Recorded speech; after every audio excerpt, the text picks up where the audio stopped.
Good morning, students. Today we are starting with next activity, that is depending upon the biodiversity and need of classification. This is activity number 10. We have learnt about that according to 2011 there are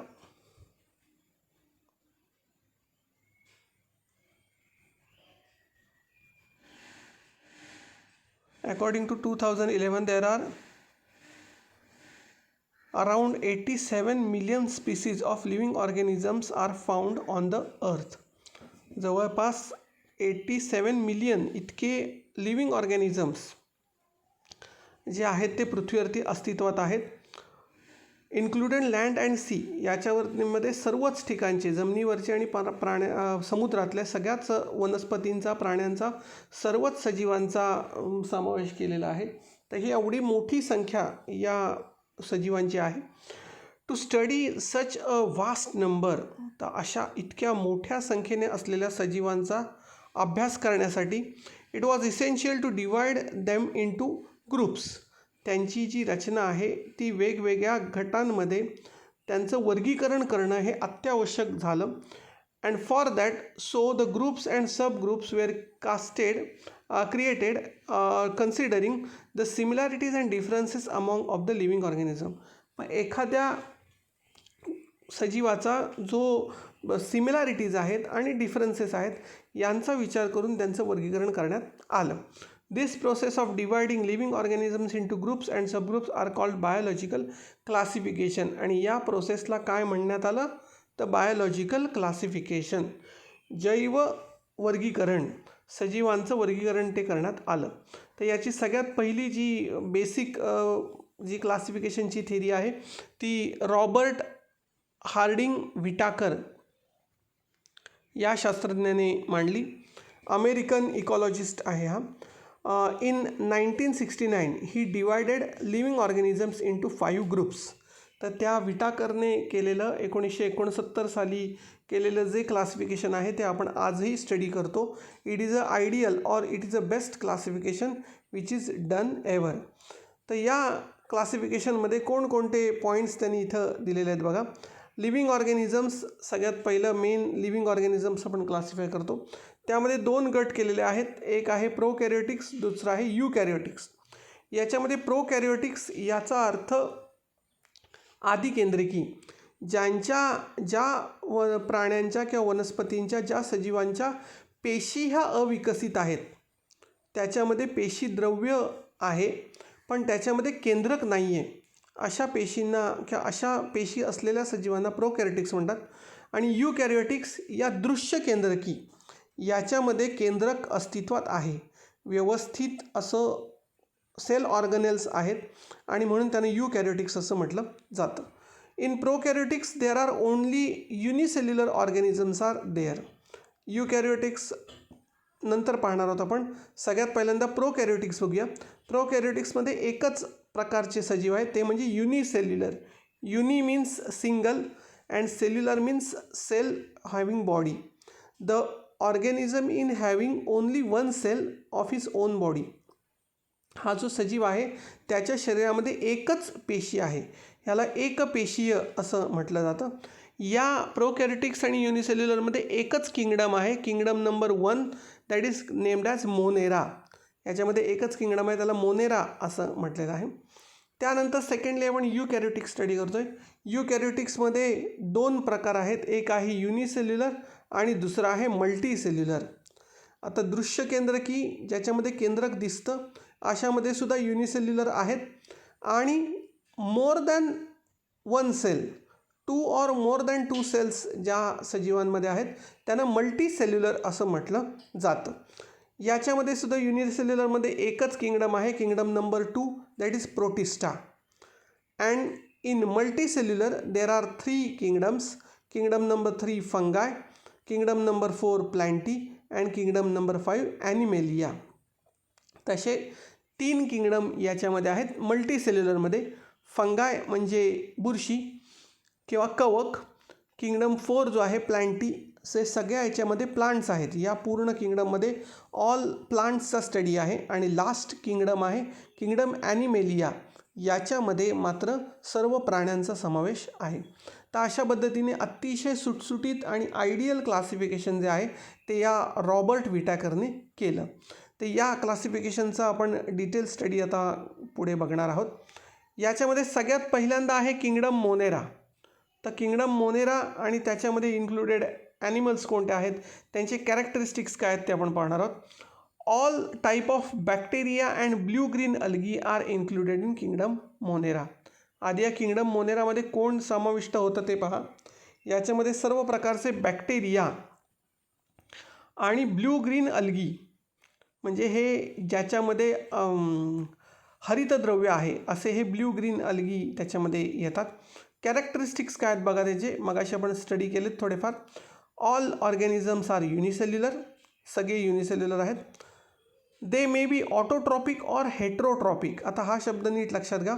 autotrophic याचा अर्थ स्वयंपोषी, जे मगाशी म्हटलं तुम्हाला ज्यांच्यामध्ये chloroplast आहे blue green algae, हे autotrophic आहेत, हे स्वतःचं अन्न स्वतः बनवतात.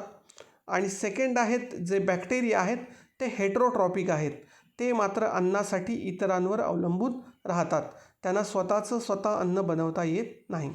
And third, these are prokaryotic cell without distinct nucleus or cell organelle. फार महत्त्वाचा मगाशी सांगितलेला मुद्दा. प्रोकॅरियोटिक सेल म्हणजे या सेलमध्ये कोणत्याही प्रकारचं न्यूक्लियस असं प्रॉपर दिसत नाही आणि कोणत्याही प्रकारचं सेल ऑर्गनेल जे आहे पेशी अंगक त्याच्यामध्ये दिसत नाही. तर अशा पद्धतीने याचे कॅरेक्टरिस्टिक आहेत. याच्यामधली एक्झाम्पल्स तुम्हाला इथे डायग्रॅममध्ये त्यांनी दिलेली आहेत, ती सगळी एक्झाम्पल्स आहेत. त्यामध्ये वायब्रोकोकाय आहे,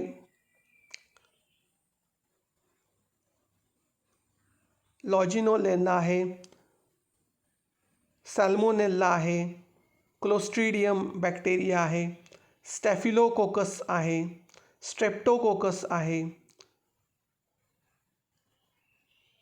ट्रेपोनियम आहे. असे वेगवेगळ्या प्रकारचे बॅक्टेरिया, एस्पेशली सर्व प्रकारचे बॅक्टेरिया जे आहेत ते याच्यामध्ये इन्क्लूड होतात. सेकंड आहे किंगडम प्रोटिस्टा. सेकंड किंगडमचं नाव आहे किंगडम प्रोटिस्टा. आता या किंगडम प्रोटिस्टामध्ये कॅरेक्टरिस्टिक्स काय आहेत बघा. First, Protista are single celled organism with well defined nucleus enclose in the nuclear membrane. आता याच्यामध्ये मात्र युकॅरियोटिक सेल आहे, ज्याच्यामध्ये प्रॉपर तुम्हाला सेल ऑर्गनेल्स पाहायला मिळतील आणि न्यूक्लियससुद्धा व्यवस्थित वेल डिफाईन्ड प्रॉपर न्यूक्लियस तुम्हाला पाहायला मिळेल.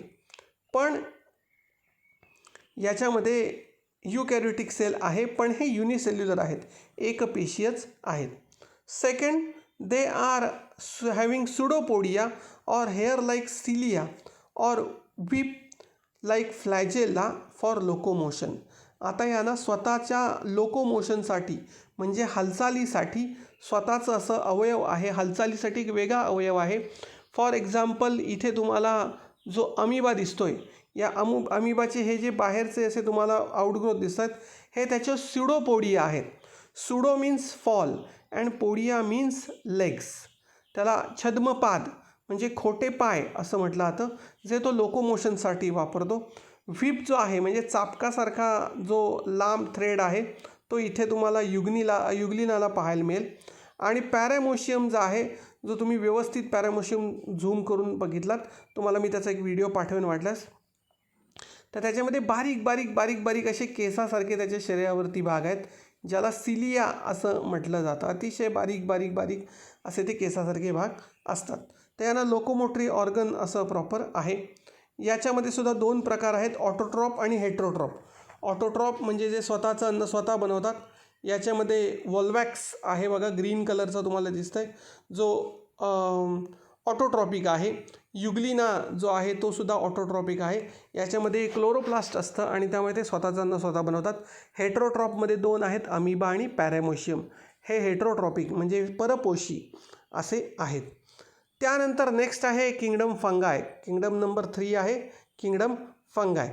याचे कॅरेक्टरिस्टिक्स काय आहेत बघा, डायग्रॅम तुम्हाला दाखवलेले, त्यानुसार आपण कॅरेक्टरिस्टिक्स स्टडी करूया. दीज आर नॉन ग्रीन म्हणजे यांच्यामध्ये हेट्रोट्रॉपिक आहेत. हे हे स्वतःचं अन्न स्वतः बनवू शकत नाहीत, यांना अन्नासाठी दुसऱ्यावर अवलंबून राहावं लागतं. हेट्रोट्रॉपिक आहेत, युकॅरियोटिक आहेत, म्हणजे यांच्यामध्ये वेल डिफाईंड न्यूक्लियस आहे आणि सगळे सेल ऑर्गनेल्स प्रॉपर आहेत. हेट्रोट्रॉपिक सांगितलं. Second, most of them are saprophytes. Saprophytes means they are living on decaying organic matter, म्हणजे मृत आणि कुजलेल्या सेंद्रिय घटकांवर, म्हणजे तो पावाचा तुकडा असेल, झाडाचा ओंडका असेल, मेलेलं झाड म्हणजे कापून टाकलेलं झाड, लाकूड, ते खाऊन हे जगतात. याच्यामध्ये भूछत्राचे जे प्रकार आहेत ते बरेचसे येतात. Third, they are having the cell wall made up of a tough and complex sugar called chitin. Chitin नावाची एक विशिष्ट प्रकारची सेल वॉल त्यांची असते, शुगर कॉम्प्लेक्सनी बनलेली असते आणि टफ सेल वॉल आहे. Fourth, some fungi are thread like body and having nuclei are present in the cytoplasm. काही फंगाय आहेत त्या थ्रेड लाईक आहेत. या फॉर एक्झाम्पल इथं तुम्हाला एक थ्रेड लाईक फंगाय दाखवलेले आहे आणि त्याच्यामध्ये मेनी न्यूक्लियाय त्याच्यामध्ये प्रेझेंट आहेत. एक्झाम्पल्स ह्याच्यामध्ये बरीच आहेत. बेकर्स ईस्ट, जे आपण पाव ब्रेड बनवण्यासाठी जे ईस्ट वापरतो ते ईस्ट हे एक प्रकारचं फंगायच आहे, बेकर्स ईस्ट म्हणतात त्याला. ॲस्परजिलस हे फंगस आहे ऑन कॉर्न म्हणजे मकावरती, मक्याच्या याच्यावरती जी बुरशी येते त्याला ॲस्परजिलस म्हणतात.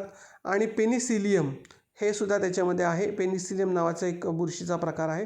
आणि मशरूम्स, सगळ्या प्रकारची भूछत्र तुम्हाला आता पावसाळ्यामध्ये एस्पेशली जमिनीवरती किंवा लाकडाच्या पालापाचोळ्यावरती असे भूछत्र पाहायला मिळतात. तर हे जे आहेत ते सगळे जे आहेत ते या फंगाय कॅरेक्टरिस्टिकमध्ये आहेत.